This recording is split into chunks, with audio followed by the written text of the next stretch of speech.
través de la señal de Radio Nuevo Mundo, presentamos el programa Academia Libre, un espacio que sintoniza con la actualidad educacional, el desarrollo científico y el mundo de las artes. Aquí la Universidad Pública pone sus micrófonos al aire. Con ustedes, David Evia.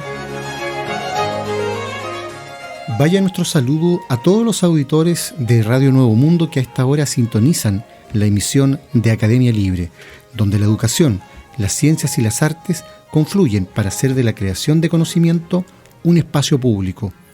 Conversamos a esta hora sobre educación y vida académica porque ha aparecido un extenso artículo en el sitio CIPER que se llama Culturas de Excelencia, la ciencia más allá del paper y la academia. Es un texto que firman Bernardita Cádiz Moretti, Juan Felipe Espinosa, Juan Manuel Garrido Weiner, Natalia Girmas Montesino, Pedro Maldonado Arbogast y Nicolás Trujillo. Es un texto sobre el que vale la pena merodear y reflexionar. Dice lo siguiente: la excelencia es la meta de las más prestigiosas organizaciones de investigación a nivel mundial. Se trata de la demanda por hacer las cosas al máximo nivel de calidad posible, respondiendo a las más altas exigencias éticas, técnicas y creativas. A nivel global, estas exigencias se materializan en la calidad de investigadores, inversión en tecnología de punta, diseño de investigación por curiosidad, implementación de innovaciones y en la publicación de resultados experimentales en journals de alto impacto. Chile, asegura el texto, no se ha quedado atrás en esta materia, como ha destacado recientemente el ministro Andrés Kub a propósito del rol y los desafíos de los centros de excelencia durante la pandemia. Si el auditor ya quiere sospechar hacia dónde apunta este artículo, dándole tribuna al ministro Kub, basta recordar lo que en Academia Libre hemos señalado con cifras en mano respecto de cuán alucinatorio es el diagnóstico que tiene el ministro sobre la realidad y los logros científicos de Chile en la materia. En la actualidad, señala esta extensa columna de opinión, el Estado es la principal fuente de financiamiento en investigación y desarrollo, de excelencia, y desde fines de la década del 90 ha impulsado la creación de centros de excelencia tales como FONDAP, Corfo, FONDEF, centros regionales e ICM. Solo este último instrumento público ha invertido un total de 141.716 millones de pesos, logrando implementar 101 centros de excelencia a lo largo del país, según cifras oficiales. De acuerdo a un estudio reciente, los actuales centros Milenio, en total 14 institutos Milenio, han reportado una rentabilidad social promedio de 2.653 millones de pesos.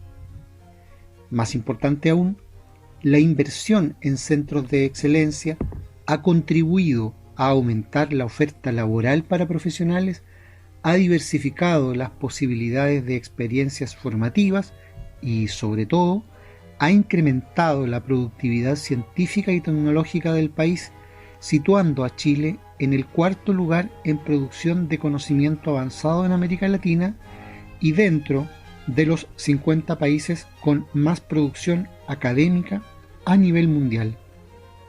Pero, ¿cómo se ha entendido la excelencia en nuestro contexto?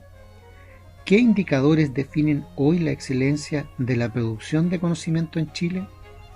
¿Cuáles son los límites actuales de estos indicadores y hacia qué aspectos o dimensiones es necesario avanzar?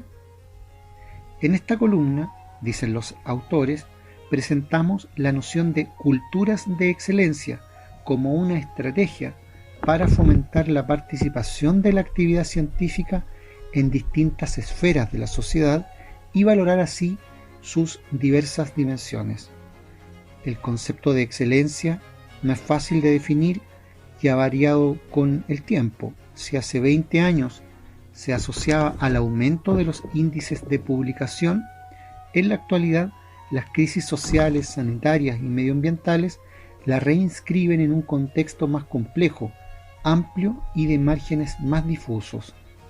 Además, la creciente desconexión entre dicha noción de excelencia y las necesidades locales evidencia que lo que entendemos hoy por excelencia no siempre es sinónimo de calidad. No se trata en cualquier caso de un problema meramente semántico, pues lo que entendamos en el futuro próximo por excelencia determinará el espacio para la negociación de los intereses y agendas de quienes producen, financian, gestionan y usan conocimiento. En países como Alemania e Inglaterra, diversas organizaciones de investigación ya abogan por nuevas formas de entender la excelencia. El modelo alemán entiende la excelencia como resultado de una vinculación entre Estado, empresa y universidad, con un énfasis importante durante los últimos años en la participación de nuevas generaciones de profesionales, tal como fue planteado en la última cumbre de investigación celebrada en dicho país.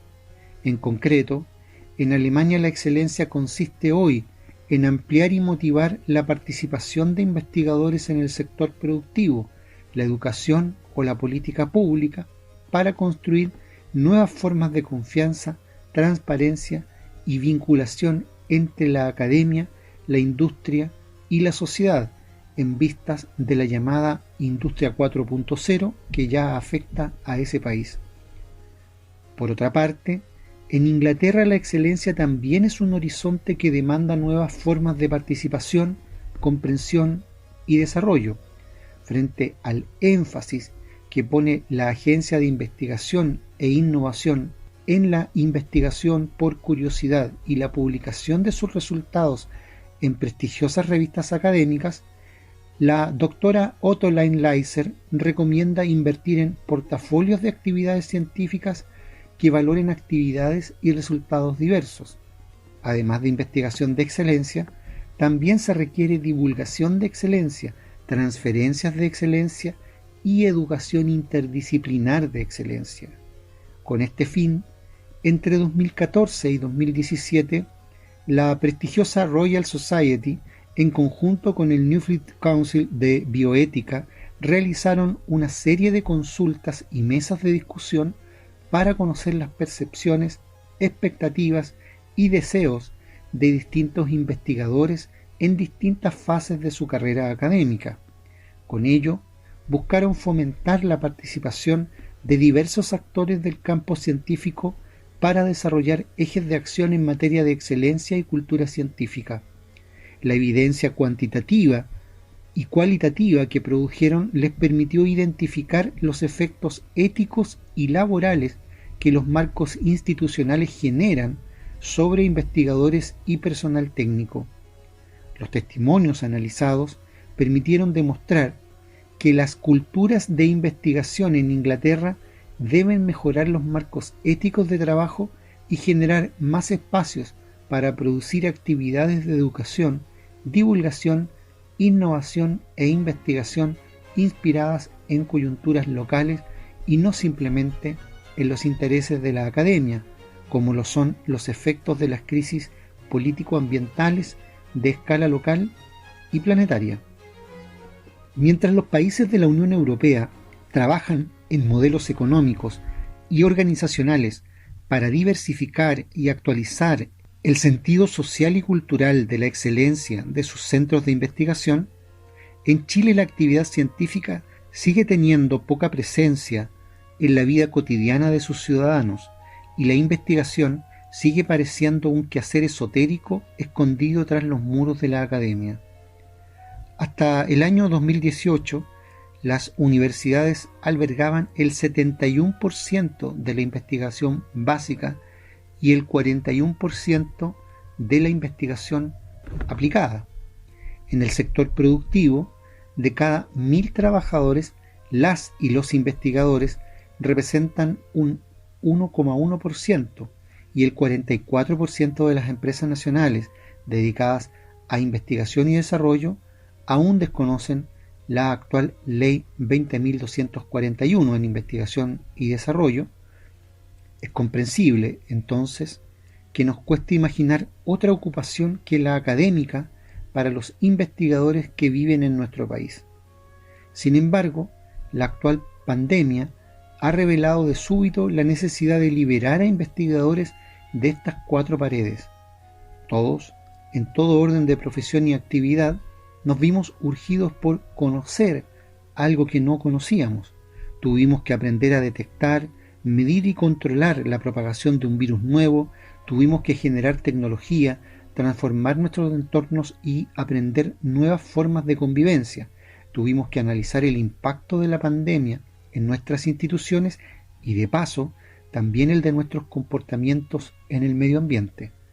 Ante este escenario, la recomendación de Otto Leinleiser resulta pertinente: reemplazar la noción de investigación de excelencia por la de culturas de excelencia.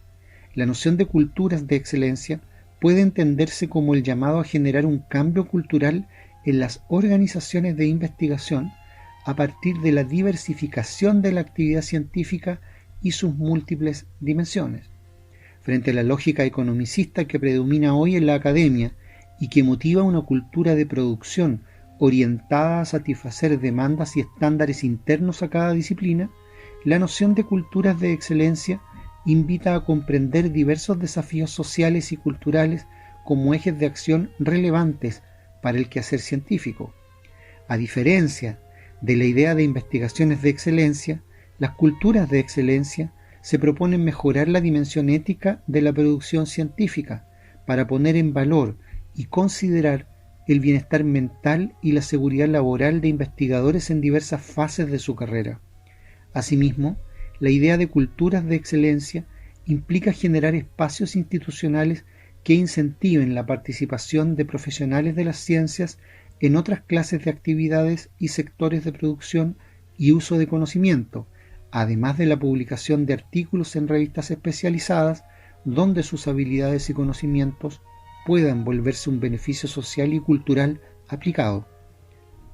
Estas son demandas globales, pero en el caso local encuentran su traducción en los siguientes aspectos que bien podrían contribuir a fomentar más culturas de excelencia: aumentar el valor de la conexión interdisciplinar y aplicada entre especialistas de distintas áreas para desarrollar productos tecnológicamente eficientes y socialmente comprometidos con nuestros contextos; emplear coyunturas y problemas locales como ejes de investigación y transferencia de conocimientos, para poner habilidades y saberes específicos al servicio de procesos, instrumentos o productos que contribuyan al desarrollo y bienestar social; y por último, instalar la innovación tecnológica y social como una meta legítima en organizaciones de investigación para motivar así a los sectores productivos a vincularse más con organizaciones de investigación y desarrollo. En suma, fomentar culturas de excelencia consiste en generar más mecanismos públicos y privados que fomenten la participación del quehacer científico frente a desafíos globales y locales en nuestra cultura. Aunque estas nuevas exigencias pueden exceder a organizaciones más tradicionales como las universidades, cuya práctica debe enfocarse ante todo en la formación, además de la investigación, bien puede representar una ventaja comparativa para los centros de excelencia. ¿Cómo podemos diversificar la actividad científica de los centros de excelencia sin desmejorar sus logros en productividad? Aunque sus principales indicadores de excelencia tienen que ver con la publicación de resultados en revistas científicas de alto nivel, nos parece que un buen comienzo consiste en identificar, potenciar y sistematizar aquellas capacidades que ya son parte de las experiencias y saberes tácitos de investigadores que integran estos centros. Al respecto, podemos mencionar lo LIGO, la iniciativa de educación científica del Instituto Milenio de Neurociencia Biomédica, BNI, así como los documentales del Centro Interdisciplinario de Neurociencia de Valparaíso o la iniciativa Científicos de la Basura. Otro caso que transitó del BNI al sector privado es la Fundación Ciencia Impacta, donde un grupo de profesionales en ciencia decidió profesionalizar sus intereses y habilidades en divulgación científica. ¿Qué tienen en común estas iniciativas? Sin ser objetivos principales de sus respectivas instituciones, lograron, dice la columna, generar espacios de trabajo interdisciplinar, situado y motivado por coyunturas locales que les permitieron desarrollar dinámicas asociativas de trabajo y producción de saberes que son complementarias a las líneas de investigación que las nutren de ideas, habilidades y contenidos. Estas iniciativas científicas en divulgación, educación e innovación social son claros indicios de que la institucionalidad en ciencia, tecnología e investigación puede ajustarse y redimensionar los indicadores de sus instrumentos de financiamiento para dar más valor y protagonismo a productos y servicios en materia de formación, vinculación, transferencias de conocimiento y vinculación con realidades locales y sectores productivos, señala el artículo que estamos citando de CIPER. Con todo, para graduar indicadores y avanzar hacia culturas de excelencia, es necesario reconocer la deuda con la incorporación de instrumentos de gestión y organización que sean capaces de descubrir, legitimar y eventualmente profesionalizar las diversas capacidades y talentos de los agentes que conforman estos centros, específicamente a través de la participación. Fue en el año 2016 cuando Lord Nicholas Stern recomendó al Research Excellence Framework diversificar las formas de participación de la investigación para aumentar su impacto socioeconómico, político y cultural. Mayor participación puede contribuir a mejorar la entrega de los beneficios sociales de la investigación y hace que el público sea más consciente de las implicaciones de resultados y avances científicos y tecnológicos. Y más importante aún, abrir la puerta para la participación de quienes producen investigación es una alternativa concreta y replicable para consolidar culturas de excelencia en el país. La adaptación de modelos de gestión e incentivo de participación fuerte, el uso de metodologías mixtas de organización y cambio cultural, la colaboración entre profesionales de distintas disciplinas y el cuidado en materia de gestión de centros puede permitir generar culturas de investigación más diversas e integradas a la realidad local, que fomenten el desarrollo de los talentos y las acciones que serán cruciales para afrontar los retos del futuro. Una ventaja de nuestro actual ecosistema de ciencia, tecnología e investigación es contar con diversos modelos de centros de excelencia y sus respectivos instrumentos de financiamiento. El paso siguiente consiste en evaluar sus indicadores de excelencia a partir de esta nueva noción de culturas de excelencia que aboga por culturas multidimensionales, situadas e innovadoras. Con ello, por cierto, no se trata solo de actualizar el contenido de un concepto, sino de generar cambios culturales que valoricen y vuelvan productiva la relación entre conocimiento y sociedad.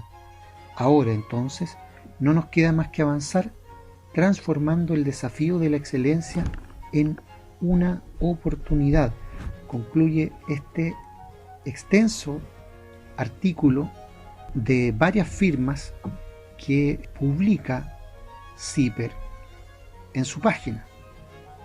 Y aquí al respecto hay más de un asunto que contestar. Se trata, por cierto, de un tema muy interesante. ¿Quién no quisiera que Chile tuviese el desarrollo científico de excelencia que requiere toda sociedad.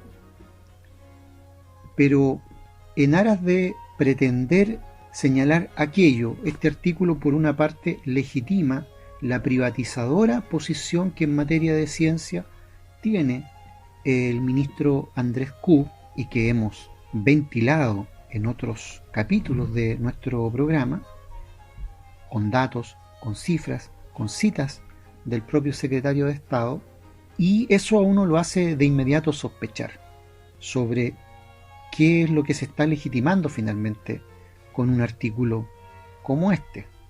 Y esa sospecha hace foco en el ejemplo que se pone de sociedades como la alemana y la británica, donde, según este artículo, hay una feliz alianza entre el mundo estatal, la empresa y las universidades. Lo que no dice este artículo en absoluto es que en esos países, que además son potencias mundiales, el Estado existe. El Estado tiene un tamaño que convierte al de Chile en una proporción ridículamente ínfima, nominal. El Estado, el aparato público, la representación de la sociedad en ese colectivo sí existe. Por otra parte, en Alemania y en Inglaterra existe la empresa pública, existe la empresa estatal en los sectores estratégicos. Acá no.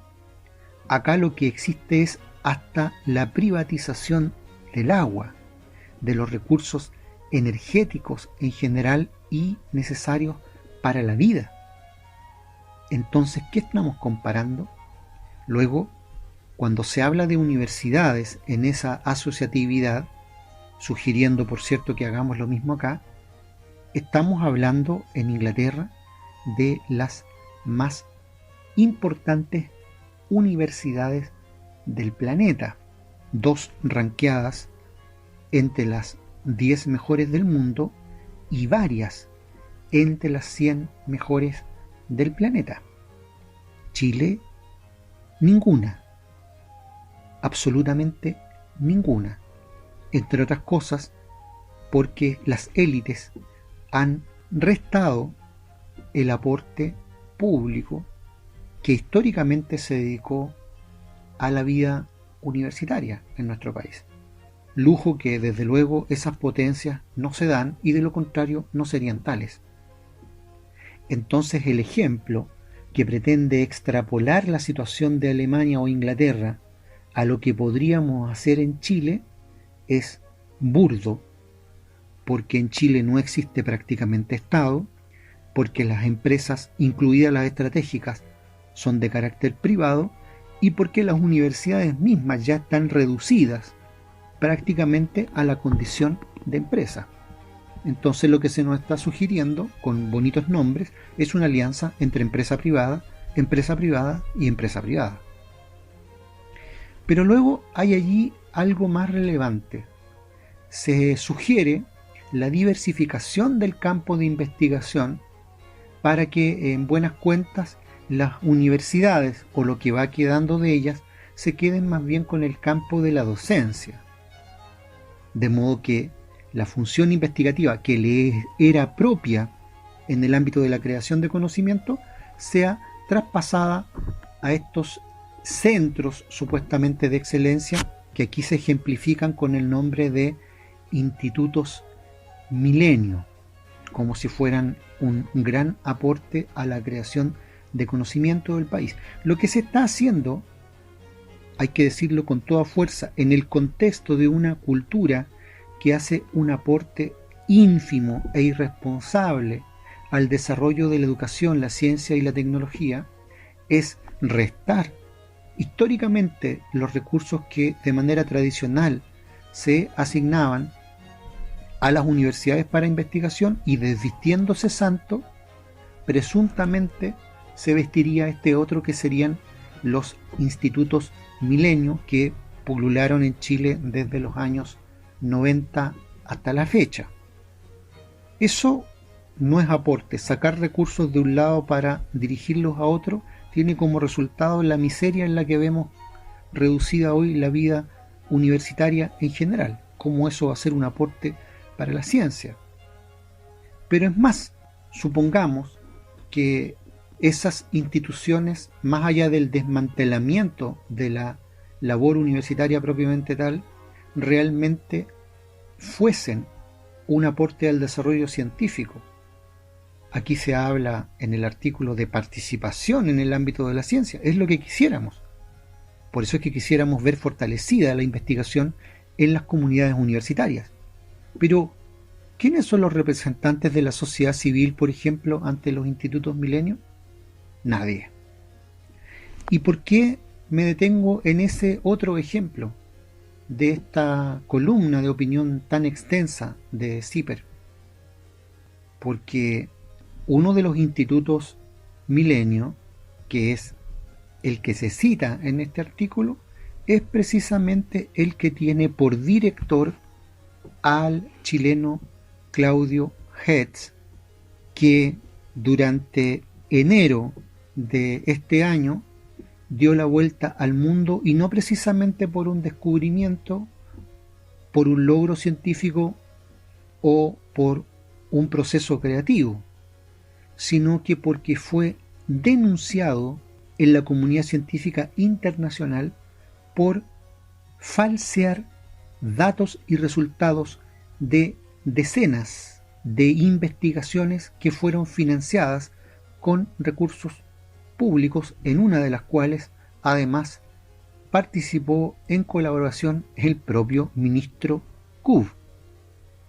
¿Dónde está la excelencia? La Universidad de Chile, de la cual Claudio Hetz es académico, tuvo que salir al paso porque el propio Hetz no pudo desmentir la acusación y se limitó a decir que eran errores que tenían que corregir otros filtros de la comunidad científica nacional, errores de ámbito biológico relativo a la salud pública del país. Casi 20 errores, casi 20 investigaciones durante 2 décadas. Salió la Universidad de Chile, decíamos, a poner paños fríos, ya que nadie hizo un desmentido, señalando que ante las graves acusaciones abriría un sumario que esperaba tener listo con resultados, dada la gravedad del asunto, a fines de marzo. Pues bien, estamos enfilando hacia fines de abril y no hay resultado público conocido de ese sumario. Es, como muy bien han dicho otros personeros de la comunidad científica nacional, es toda la ciencia chilena la que queda en entredicho a partir de esas acusaciones que sí muestran pruebas. Si aquí quien no ha mostrado pruebas es el acusado. Y entonces aparece el Instituto Milenio cerrando filas en una declaración pública con Claudio Hetz, es decir, el mismo Instituto Milenio del que él es director se convierte en juez y parte. ¿Qué tiene eso de científico? ¿Cómo puede a priori una institución, sin presentar pruebas, establecer o pretender establecer la idoneidad de investigaciones que el propio científico, si es que podemos usar la palabra científico, ha dicho que en realidad corresponden a errores? Eso como para no admitir la acusación, que no habla de errores, sino que habla de tergiversaciones y de uso de Photoshop en imágenes moleculares por parte de Hetz. Entonces, lo que se está planteando aquí muy elegantemente en este artículo, pero también en los planes del Ministerio de Ciencia, es un modelo de privatización, y por eso es que sistemáticamente se ha aludido acá a que los institutos o estos centros de excelencia supuestamente en investigación se dediquen a la vida cotidiana. ¿Pero de qué? De la producción. ¿En manos de quién está la producción? De privados. Muy bien, entonces, ¿de qué estamos hablando? De simplemente desviar los recursos públicos, los escasísimos recursos públicos disponibles para ciencia e investigación, a tecnología, es decir, a ciencia aplicada en el ámbito del lucro, nada más. Y por supuesto que eso no puede ser aceptable, y es a ese tipo de intenciones a las que la sociedad debe seguir con atención y con una mirada crítica.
Hablamos sobre investigación en este bloque de Academia Libre, donde una misión arqueológica científica dirigida por el egiptólogo Zahi Hawass ha realizado un descubrimiento de proporciones.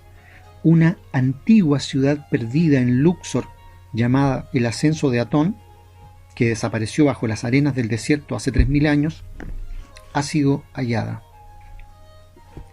La ciudad, apodada por los arqueólogos como la ciudad dorada perdida, data del reinado de Amenhotep III, que vivió entre los años 1390 y 1353 a.C., aunque al parecer estuvo en activo también durante los reinados de Tutankamón hacia el 1334 y 1324 a.C. y de su sucesor ahí entre el año 1323 y 1320 a.C. Muchas misiones extranjeras buscaron esta ciudad y nunca la encontraron. Comenzamos nuestro trabajo buscando el templo funerario de Tutankamón porque los templos de Horemheb y ahí se descubrieron en esta área, ha declarado un exultante Hawass al respecto. La expedición científica se sorprendió al ver que acababa de descubrir la ciudad más grande jamás encontrada en Egipto, fundada por uno de los faraones con uno de los reinados más largos de la historia del país del Nilo. Amenhotep III, padre de Akenatón, el famoso faraón artífice de la revolución religiosa que implantó el culto a Atón, el dios solar.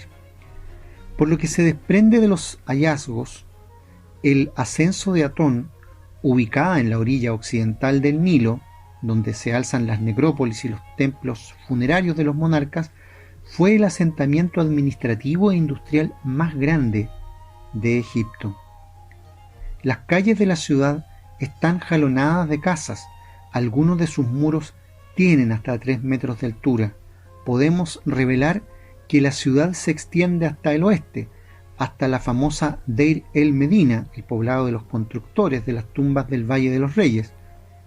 Muchos investigadores han quedado absolutamente fascinados con este descubrimiento. Por ejemplo, Betsy Bryan, profesora de egiptología de la Universidad Johns Hopkins en Baltimore, Estados Unidos, ha declarado que el descubrimiento de esta ciudad perdida es el segundo hallazgo arqueológico más importante en Egipto desde el emblemático que se hizo de la tumba de Tutankamón. El hallazgo de la ciudad dorada perdida no solo nos aportará una excepcional visión sobre la vida de los antiguos egipcios en uno de los momentos de mayor apogeo de su historia, sino que arrojará nueva luz sobre uno de los mayores misterios de la historia. ¿Por qué Akenatón, junto con su esposa Nefertiti, decide mudarse a Amarna?, se pregunta Bryan. En principio, el objetivo de la misión arqueológica egipcia en esta zona era encontrar el templo funerario de Tutankamón, puesto que su sucesor ahí construyó su propio templo en un lugar que más tarde estuvo colindante en su lado sur con el templo de Ramsés III en Medinet Habu. Los egiptólogos creen que el templo de ahí pudo haber pertenecido anteriormente a Tutankamón, ya que allí se encontraron 2 estatuas colosales del Rey Niño. La parte norte del templo aún se encuentra enterrada bajo la arena. El equipo de Hawass ha centrado las excavaciones precisamente en el área intercalada entre el templo de Ramsés III en Medinet Habu y el templo de Amenhotep III en Malkata. La excavación comenzó en septiembre de 2020 y en cuestión de semanas, para gran sorpresa del equipo, comenzaron a aparecer paredes construidas con ladrillos de barro por todas partes. Lo que al final acabaron desenterrando fue una gran ciudad en excelente estado de conservación, con muros casi completos y habitaciones llenas de útiles de uso diario. El primer objetivo de los arqueólogos fue fechar el asentamiento mediante el estudio de las inscripciones jeroglíficas de algunas tapas de arcilla de vasijas de vino. Las fuentes cuentan que la ciudad constaba de 3 palacios reales, así como un gran centro administrativo e industrial. Un gran número de objetos, como anillos, escarabajos, vasijas de cerámica de colores y ladrillos de barro, con sellos de cartucho del rey Amenhotep III, descubiertos durante las excavaciones, confirmaron la datación.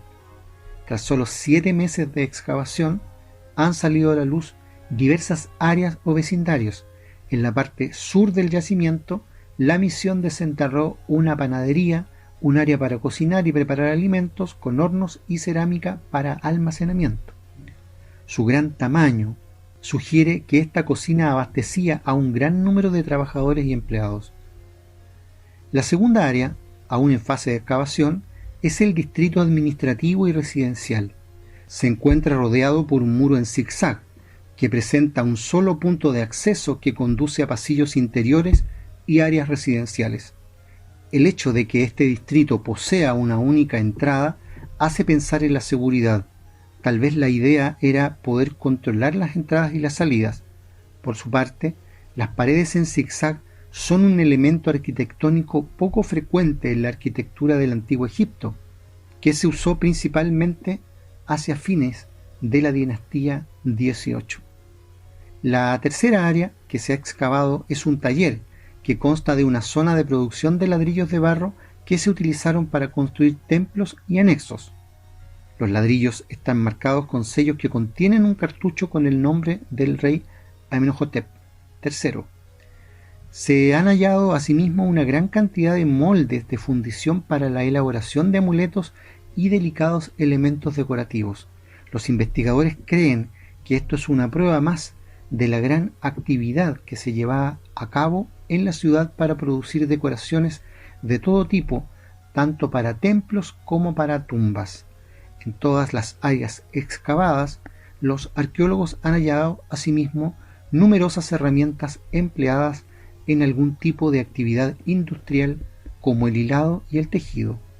También se han desenterrado escorias metálicas y restos de fabricación de vidrios, aunque aún no se ha localizado el área principal donde se llevaba a cabo dicha actividad.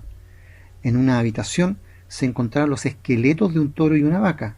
También se localizaron los restos de una persona enterrada con los brazos extendidos a los costados y con los fragmentos de una cuerda enrollada alrededor de sus rodillas. La ubicación y posición de este esqueleto es extraña y los egiptólogos esperan que su estudio ayude a dilucidar su significado. Uno de los hallazgos más recientes es un recipiente que contiene unos 10 kilos de lo que parece ser carne seca o hervida. Lleva una inscripción: año 37, carne aliñada para la tercera fiesta de Hebsed del matadero del corral de Ka, hecha por el carnicero Iubi. Esta valiosa información no solo proporciona los nombres de dos personas que vivieron y trabajaron en la ciudad, sino que confirma que ésta se hallaba en activo durante el período de corregencia de Amenhotep III con su hijo Akenatón. Otro hallazgo interesante es un sello de barro con una inscripción aún legible: Gnpa Aton, que se puede traducir como el dominio del deslumbrante Atón. Se trata del nombre de un templo dedicado al dios solar que fue construido por Akenatón en el recinto de Karnak, en Tebas. Un año después de la fabricación de este revelador recipiente, la capital fue abandonada y la corte se trasladó a Amarna. ¿Pero realmente fue así? ¿Se volvió a poblar la ciudad cuando Tutankamón regresó a Tebas y restableció la ortodoxia religiosa? Posiblemente futuras excavaciones puedan aclarar lo que realmente sucedió aquí hace 3.500 años. Al norte del asentamiento se descubrió también una gran necrópolis, cuya extensión aún no ha podido ser determinada. Hasta ahora, la misión ha descubierto allí un grupo de tumbas excavadas en la montaña de diferentes tamaños a las que se puede acceder a través de escaleras excavadas en la roca, una característica común de la construcción de tumbas en el Valle de los Reyes y en el Valle de los Nobles. Queda, por cierto, aún mucho trabajo por hacer y, desde luego, mucho por descubrir en esas tumbas que permanecen intactas en este hallazgo.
Conversamos sobre arte y cultura en Academia Libre porque se acaba de publicar el libro Si muere Duchamp, que aborda uno de los grandes mitos del destacado artista. La Fuente es una obra que marca un hito en el arte contemporáneo, que condensa conceptos como el genio creador, por lo que es muy pertinente desarrollar ideas más amplias sobre cómo se construye la historia, señala la artista visual y académica del Departamento de Teoría de las Artes de la Universidad de Chile, Paula Arrieta, quien reflexiona sobre su primer libro. En él, la especialista profundiza en la figura del artista francés y cómo las mujeres creadoras fueron desplazadas en la construcción de la historia oficial sobre el arte. Publicado por Tiempo Robado Editoras, Si muere Duchamp es un ensayo vertiginoso que rescata, a partir de quién fue el autor o la autora, del gesto de introducir en 1917 un urinal como obra de arte en la primera muestra de la Sociedad de Artistas Independientes, los mitos que conforman el material con el que se urde el relato patriarcal. La Fuente es el título del controvertido artefacto, catalogado entonces como ready-made por ser un objeto cotidiano situado en el plano del arte, que fue presentado bajo el seudónimo de Art Meet, que habría utilizado Marcel Duchamp deliberadamente por su papel en el comité organizador de la exposición y que correspondería a un acertijo conceptual con el nombre de la fábrica G.L. Mont Iron Works, en la que adquirió el elemento, según consigna la profesora Arrieta en su texto. La duda sobre la autoría de esta obra lleva décadas instalada, pero ¿fue Marcel Duchamp realmente ese genio creador? ¿Qué ocurriría si el célebre urinal no hubiese sido su obra, sino de la baronesa Elsa von Freitag, una artista y poeta dadaísta? Son algunas de las preguntas con las que la autora, retomando las interrogantes formuladas por la teórica de arte Linda Nochlin, vuelve a releer este hito en la historia del arte contemporáneo, transitando por distintas tensiones en torno a la figura de uno de los artistas más destacados de la segunda mitad del siglo XX, mientras que las obras y el quehacer de las mujeres fueron relegados a un segundo plano. Una parte fundamental del texto es la descripción de un sistema dicotómico que asigna características que se asocian a lo masculino, señala la autora. En la versión oficial, el vínculo de Marcel Duchamp con esta pieza fue un rumor de mediados de la década del 30 y en los años 50 aceptó su autoría. Sin embargo, en una carta que el artista escribió a su hermana Susan el 11 de abril de 1917, 2 días después de que el urinal fuese rechazado en la exposición por su carácter rupturista, él escribió: «Una amiga mía, usando un seudónimo masculino, Richard Muth, presentó un urinario de porcelana como escultura. No fue nada indecente, no hay razón para rechazarlo». Nunca se aclaró quién era la autora, pero este trabajo performático era similar al que realizaba la baronesa Elsa von Freitag, así como la caligrafía de la firma que acompañó a la fuente. Estas son algunas de las situaciones retratadas en este libro lanzado en este mes de abril y que permite reflexionar sobre este rol. Desde luego, no se quita el mérito al genio de la obra de toda una vida de Duchamp, sino que más bien se hace énfasis en el origen que tuvo o habría tenido ese hito que hizo de su obra un despegue en el ámbito de la controversia, de la polémica, y la eventual autoría femenina es señalada por él mismo en una misiva a su hermana. Concluye aquí en Radio Nuevo Mundo esta emisión de Academia Libre, un programa producido por la Comisión Ejecutiva de la Universidad. En los mandos técnicos, Juan Rivera. Y en los micrófonos, David Evia. Agradecidos de su sintonía, nos reencontraremos con ustedes la próxima semana. Hasta entonces.